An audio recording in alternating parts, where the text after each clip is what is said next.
scéal Naomh Bríd le rang dó. Bán réalta bríd, cá sí an lá ag gcuí go dia, thug sí ara go daoine brúte agus bugta. Bridget was a nun. She spent her days praying to God. She looked after poor people and cared for the sick. Other girls came to help her regularly. Bridget dreamed of building a church. She had neither land nor money to buy any, however, she came up with an idea. Bríd ar scéal a thógáil, ní raibh airgid nó talamh aici. Told her father that she planned to ask the king for land to build the church. He told Bridget that the king was a very mean man and he would never help her. Dúirt Bríd leis an thathair go raibh sí chun ceiste cuir an rí le haghaidh talamh don tséipéal. Dúirt an thathair léi nach dúirfí sé an talamh di mar ní duine das a bhí in san rí. Ignoring what her father had told her, Bridget and her friends went to visit the king. She told him of her plan and he laughed at Bridget. Thug Bríd Naomh Bríd ar an thathair. Chuir sí go dtí an rí. Chuir sí ceist ar le haghaidh talamh don tséipéal. The king showed Bridget all of his land. I would not even give you a blade of this grass, said the king. The spán an rí an talamh ar fad di agus dúirt sé, níl mé chun aon fear a chur a bit a thuirt dit. Bridget was very sad that night. She prayed to God to make the king a kind man.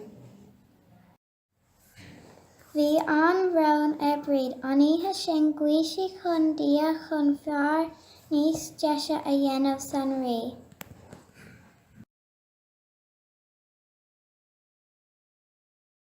The next day, Bridget went back to visit the king again. Will you give me as much land as my cloak can cover? She asked again. The king laughed at Bridget. You can have whatever land your cloak can cover, but it will be of no use to you, he said. An lá dúir Guím tug Bríd cuirt ar an rí irse an dúirfí tú an méid talamh is atá mo clóca in an clúdú. A dúirfí Bríd thosaigh an rí ag gaiire ach ligh sé dó Bríd.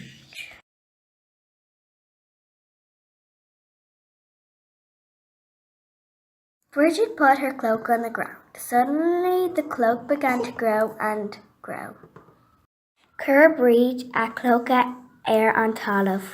Go tubban thosaigh an clóca ag méadú agus ag méadú. Stop, stop now, exclaimed the king. He couldn't believe what was happening. Before long the cloak had covered enough land to build a church. Stop, Anish, ascrad don rí.